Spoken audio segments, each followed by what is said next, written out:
T पीने के कई फायदे हैं, पर इसे पीना कैसे है और किसे इसका सेवन नहीं करना है यह बहुत कम लोग जानते हैं।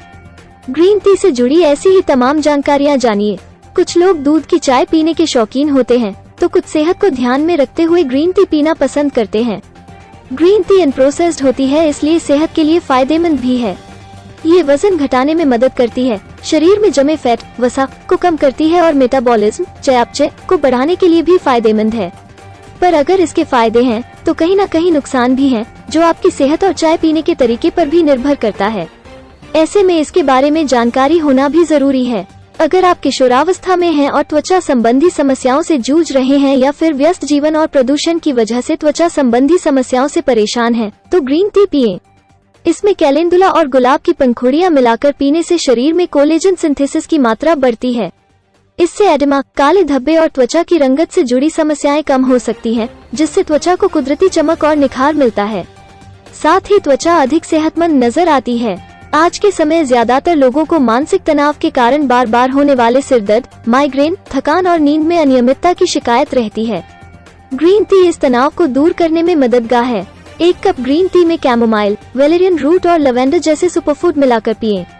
इससे मानसिक चिंता व तनाव को कम करने मदद मिलेगी। रात में नींद आरामदायक और गहरी आएगी। कैमोमाइल, वेलेरियन रूट और लवेंडर को ग्रीन टी में मिला सकते हैं या ग्रीन टी में मिली हुई चाय खरीद भी सकते हैं।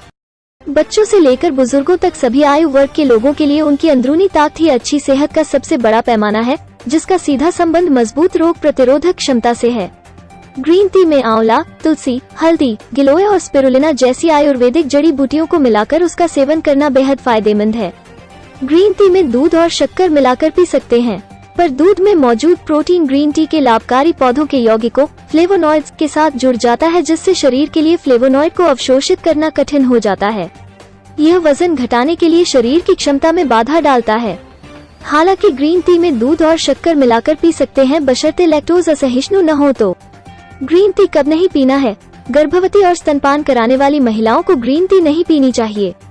2 साल से कम उम्र के बच्चों को बिल्कुल नहीं दें। जिन्हें गुर्दे की बीमारी, हृदय रोग और पेट के अल्सर की समस्या है, उन्हें भी दूर रहना है। मनोवैज्ञानिक समस्याओं वालों को भी ग्रीन टी लेने से बचना चाहिए। ग्लूकोमा, लिवर की बीमारी, ऑस्टियोपोरोसिस, अनीमिया और मधुमेह पीड़ितों को इससे बचना चाहिए। इसे सुबह खाली पेट ना पिएं, दिन में केवल 1 ही बार पिएं।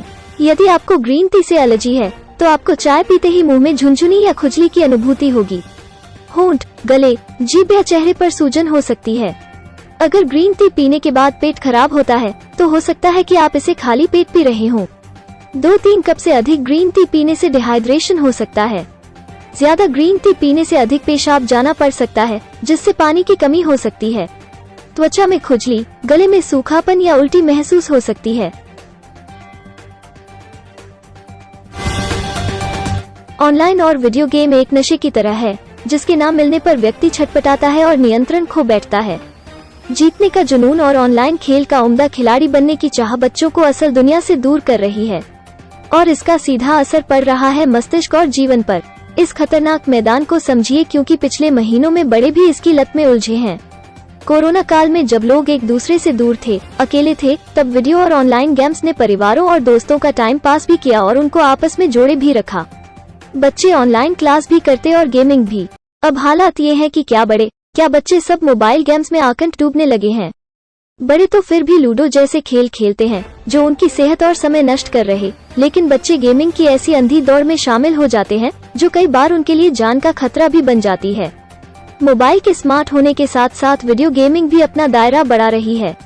कंप्यूटर पर online video games, play station और वीडियो कंसोल जैसे तमाम जरिए हैं गेम खेलने के। स्मार्टफोन में भी कई गेम एप्स मौजूद हैं, जो गेमिंग की लत का सबसे बड़ा कारण है। गेमिंग बहुत जल्दी लत में तब्दील हो जाती है। जीतने की चाह, नए लेवल पार करना, हाई स्कोर बनाना जैसे उद्देश्य और खेलने के लिए उत्साहित करते हैं। ऐसे में व्यक्ति बिना सोचे समझे गेम खेलता जाता है, और असली मैदान के खेलों से विपरीत इसका दुष्प्रभाव शरीर पर पड़ता है और यह खेल मानसिक रूप से भी कमजोर बनाता है। खिलाड़ी असल दुनिया से दूर होता जाता है।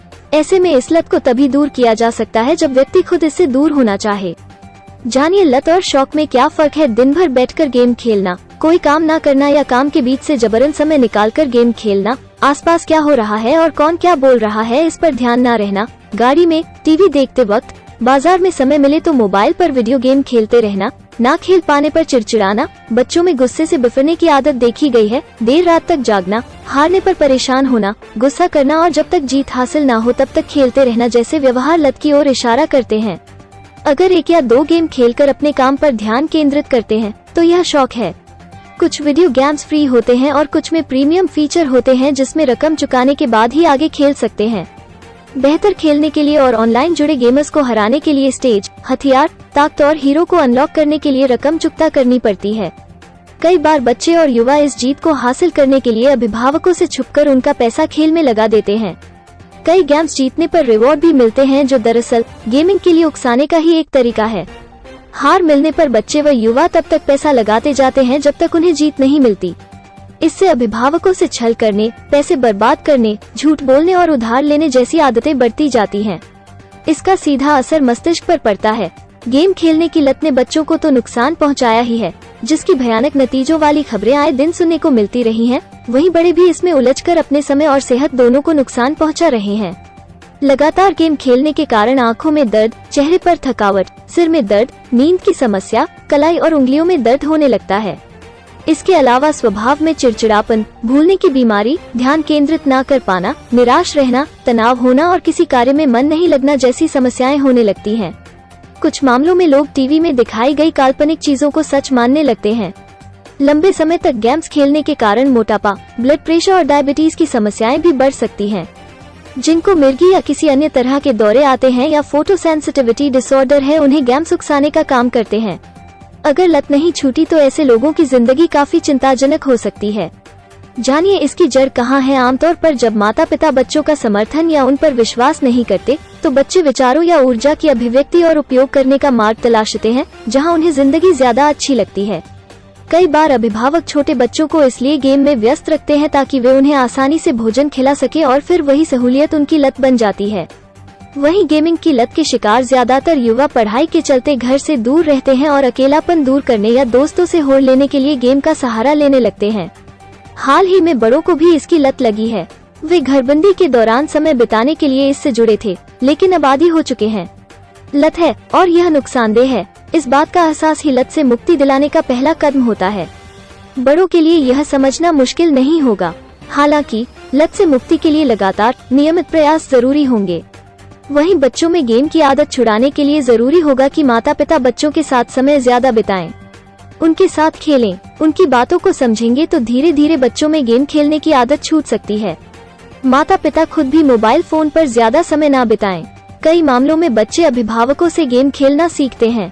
छोटे बच्चों को मोबाइल ना दें। अगर ऑनलाइन पढ़ाई के लिए मोबाइल दे रहे हैं तो उसमें यूपीआई या बैंक की ऐप आदि ना रखें। पढ़ाई के लिए अलग से मोबाइल दे सकते हैं जिसमें अतिरिक्त ऐप्स ना हो।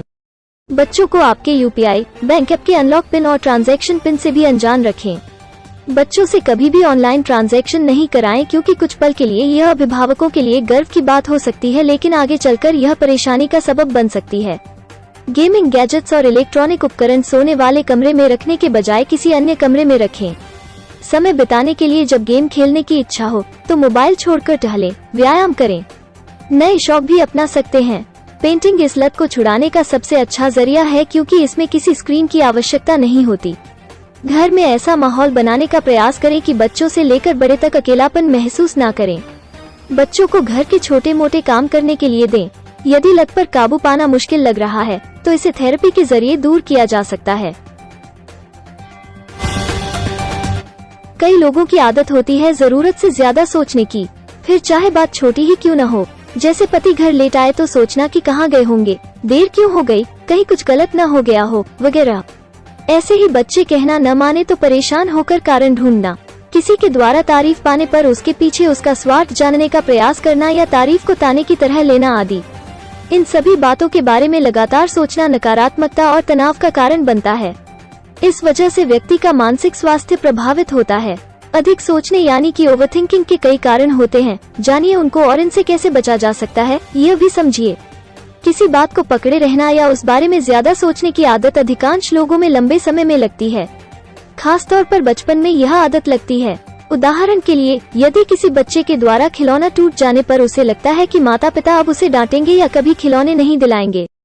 बच्चा इस बात को लेकर चिंतित बना रहता है, इसीलिए यह ओवरथिंकिंग उसे सुरक्षित एहसास नहीं दिलाती। अगर वाकई में डांट पड़ती है तो वो आगे और डरा हुआ महसूस करता है। पुरानी घटनाएं के बारे में ज्यादा सोचना, इस तरह की सोच का कारण कई बार पहले घटी घटनाएं हो सकती हैं, जैसे घर में किसी के साथ गलत व्यवहार या एक्सीडेंट की घटना या पैसों को लेकर परेशानी रहना या लोगों का ताने मारना आदि। इस कारण मन में ये सब घर कर जाता है और फिर वही नजर आता है। कोई देर से आए तो लगता है कहीं एक्सीडेंट न हो गया हो।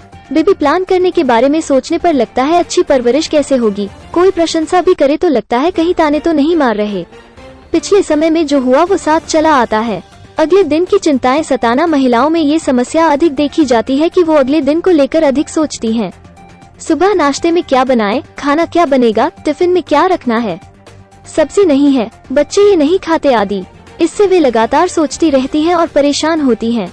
धीरे धीरे ये आदत हर बात पर लागू होने लगती है।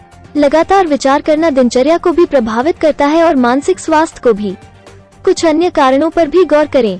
कुछ लोग ज्यादा सोचते हैं क्योंकि इससे सहानुभूति और दया मिलती है जो उन्हें सहज महसूस कराती है। अधिक सोचना टालमटोल करने या फैसलों से बचने का एक बहाना भी हो सकता है। अधिक सोचना पहले से तय निर्णय बदलने का प्रयास भी होता है। जैसे कुछ पसंद नहीं तो उसमें हेरफेर करने के लिए लगातार नए सुझाव देना। 3M से नाता जोड़ें। मूव, दिमाग पर ज्यादा जोर डालने से बचने के लिए अपने शरीर पर अधिक ध्यान दें। मेक, क्रिएटिविटी और प्रोडक्टिविटी आपको अस्वस्थ मानसिक और भावनात्मक स्थिति से उबरने में मदद करती है।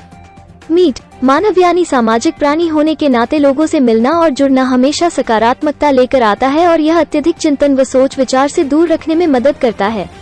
जानिए इसके 3 उपाय क्या है। आज में जीना शुरू करें। हाँ, यही एक मूल मंत्र है कि आज में क्या हो रहा है उस पर ध्यान लगाया जाए।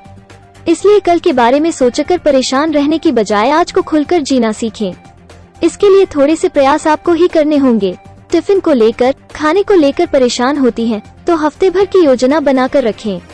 मेहमान आने वाले हैं तो कुछ इंतजाम पहले ही कर लें। बच्चे की पढ़ाई के लिए अलग कमरा दे दें। नाश्ते के लिए ब्रेड, रेडी टू ईट नाश्ता लाकर रखें ताकि बनाने का झंझट ज्यादा न हो। छोटी छोटी खुशियों में खुश रहना सीखें। जब भी मन में फिजूल विचार आने लगे तो खुश करने वाली बातें सोचें, जैसे पहली बार गाड़ी चलाने का अनुभव कैसा था या बचपन में कौन सी आइसक्रीम सबसे ज्यादा पसंद थी। मनपसंद चॉकलेट खाएं। फ्रिज में टॉफी चॉकलेट्स रखें, इससे मन प्रसन्न रहेगा। दुनिया भर की चिंताओं से खुद को अलग कर लें। अपनी मनपसंद गतिविधियां करें। जैसे आप चाहें तो अपना पसंदीदा खाना बना सकते हैं। गार्डनिंग यानी पेड़ पौधों की देखरेख में समय बिता सकते हैं।